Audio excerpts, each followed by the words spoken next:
आज की हमारी कहानी एक लड़की से शुरू होती है जो कि एक पेड़ के पास बैठी हुई थी।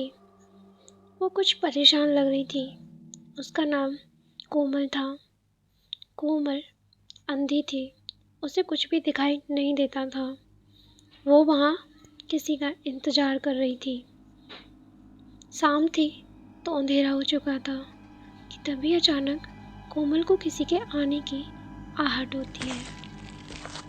कोमल ज़ोर से आवाज़ लगाती है और कहती है, कौन है वहाँ पे? कौन है? लेकिन उसको कोई भी जवाब नहीं मिलता। वहाँ एक लड़का खड़ा था जो कि उसी को देख रहा था और धीरे धीरे वो कोमल की तरफ बढ़ रहा था और वो कोमल के पास पहुँच जाता है। उसके पास पहुँचते ही कोमल मुस्कुराती है और कहती है, आ गई तुम? इतना देर लगाती, पता है मैं कितनी देर से यहाँ इंतज़ार कर रही थी। उस लड़के का नाम शिवम था। शिवम और कोमल एक दूसरे को पसंद करते थे, लेकिन कोमल को दिखाई नहीं देता था, इसलिए शिवम अक्सर ही परेशान रहता था। लेकिन आज वो बहुत खुश था और कोमल से कुछ कहना चाहता था कि तभी अचानक कोमल कहती है, अरे शिवम, तुम मुझे दिखाई दे रहे हो आज पता नहीं कैसे आज तुम मुझे दिखाई दे रहे हो। ये बात सुनकर शिवम हंसता है। क्या है कोमल, तुम्हें सुबह से मैं ही मिला हूँ क्या? दिखाई दे रहा है सच में? कोमल फिर से हाँ में गर्दन हिलाती है और कहती है, हाँ मुझे तुम दिखाई दे रहे हो। कि अच्छा, और क्या क्या दिखाई दे रहा है तुम्हें? कि मुझे सिर्फ तुम ही दिखाई दे रहे हो और कुछ दिखाई नहीं दे रहा। ये सुनकर शिवम उदास हो जाता है कि ऐसा कैसे हो सकता है, लगता है तुमने अपने दिमाग में मेरी छवि बना ली है। ये कहकर वो कोमल को शांत होने के लिए कहता है और कहता है कि पता है, आज मेरे पास एक खुशखबरी है जो कि मैं यहाँ पे तुमको सुनाने वाला हूँ। तभी कोमल कहती है, खुशखबरी? क्या? बताओ जल्दी। कि मैंने ना तुम्हारे आँखों के इलाज के लिए बात कर ली है और कल तुम्हारा अपॉइंटमेंट है और तुम्हारी आँखें ठीक हो जाएंगी। ये सुनकर तो मानो कोमल की खुशी का ठिकाना नहीं रहता और वो बहुत खुश होती है और शिवम को थैंक यू भी कहती है। लेकिन शिवम कहता है, तुम्हारी आँखों को ठीक करना यही तो मेरा सपना है। और शिवम भी मुस्कुराता है। तभी कोमल कहती है, तुमने इतनी देर लगा दी आने में, पता है मुझे कितना डर लग रहा था। यहाँ पे चारों तरफ जंगल से अजीब अजीब सी आवाज़ें आ रही थी, ऊपर से मुझे दिखाई भी नहीं देता तो और भी ज़्यादा डर लग रहा था। तभी शिवम कहता है, सॉरी बाबा, लेट हो गया था यार। तभी कोमल कहती है, ठीक है कोई बात नहीं, लेकिन अब मुझे जाना होगा क्योंकि तुम देर से आए हो और मेरा टाइम हो चुका है, तो मुझे घर पहुंचना है। और कोमल वहाँ से अपनी छड़ी लेकर चली जाती है। उधर शिवम भी वहाँ से निकल जाता है और वो कुछ दूर ही पहुँचा होता है कि उसे दिखाई देता है अपना दोस्त। अरे राजेश, कहाँ जा रहा है? लेकिन वो उसकी बात नहीं सुनता। राजेश रो रहा था। ये देखकर शिवम थोड़ा परेशान हो जाता है कि आखिर राजेश रो क्यों रहा है। वो भागता हुआ उसके पीछे जाता है। अरे ओ राजेश, क्या हुआ? क्यों रो रहा है भाई? क्यों रो रहा है? ये कहता हुआ वो उसके पीछे पीछे भागता जाता है और राजेश एक जगह पे जाके रुक जाता है।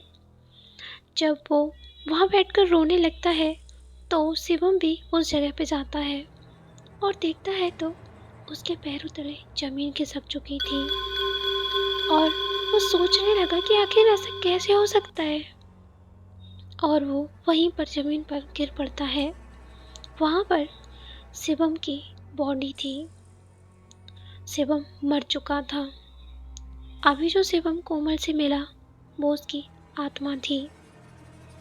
ये देखकर शिवम टूट चुका था क्योंकि अब वो ना तो कोमल से शादी कर पाएगा और ना ही अब कभी उससे मिल पाएगा।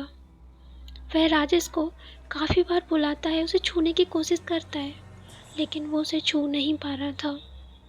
तभी वह सोचता है कि क्यों ना वो अपनी ही बॉडी में दोबारा से चला जाए और वो अपनी बॉडी में जाने की कोशिश करता है, लेकिन वो अपनी बॉडी में नहीं जा पा रहा था। तभी वो भगवान से हाथ जोड़कर प्रार्थना करता है कि तभी अचानक वो अपनी बॉडी में कुछ देर के लिए प्रवेश कर जाता है।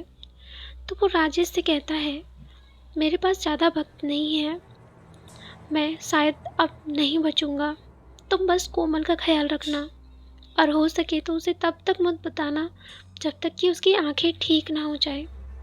और वो वहीं पर दम तोड़ देता है।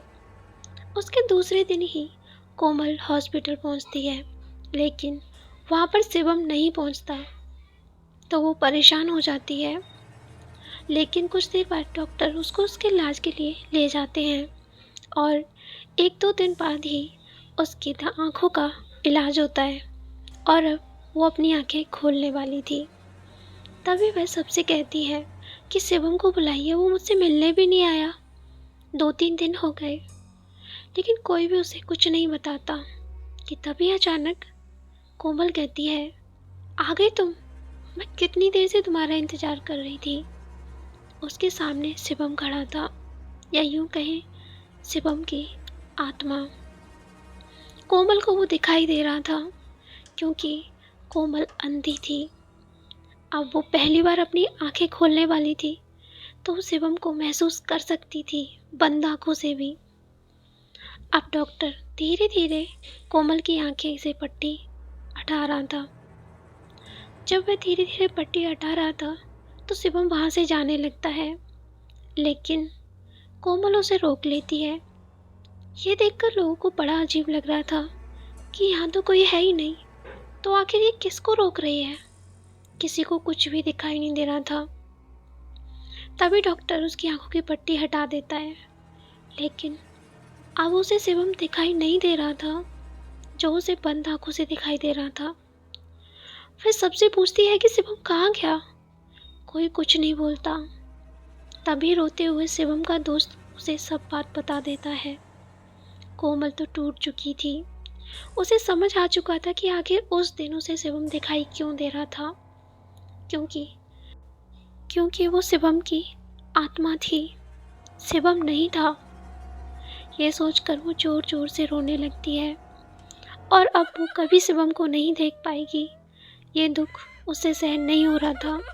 वो डॉक्टर से कहती है कि वो ये आंखें नहीं चाहती, मुझे फिर से अंधा बना दो, कम से कम मैं शिवम को देख तो पाऊंगी। लेकिन सभी लोग चुपचाप खड़े हुए थे। कोमल रोती रही। बहुत दिनों तक वह शिवम के तलाश में घूमती रही, जबकि उसे पता था कि शिवम अब कभी वापस नहीं आएगा। तो फ्रेंड्स, ये थी एक हॉरर और इमोशनल कहानी। कैसी लगी आपको कमेंट करके ज़रूर बताइएगा। अगर आप हमारे चैनल पर पहली बार आए हैं तो चैनल को सब्सक्राइब जरूर करिएगा। फिर मिलते हैं एक और इसी कहानी के साथ। तब तक के लिए बाय बाय, टेक केयर।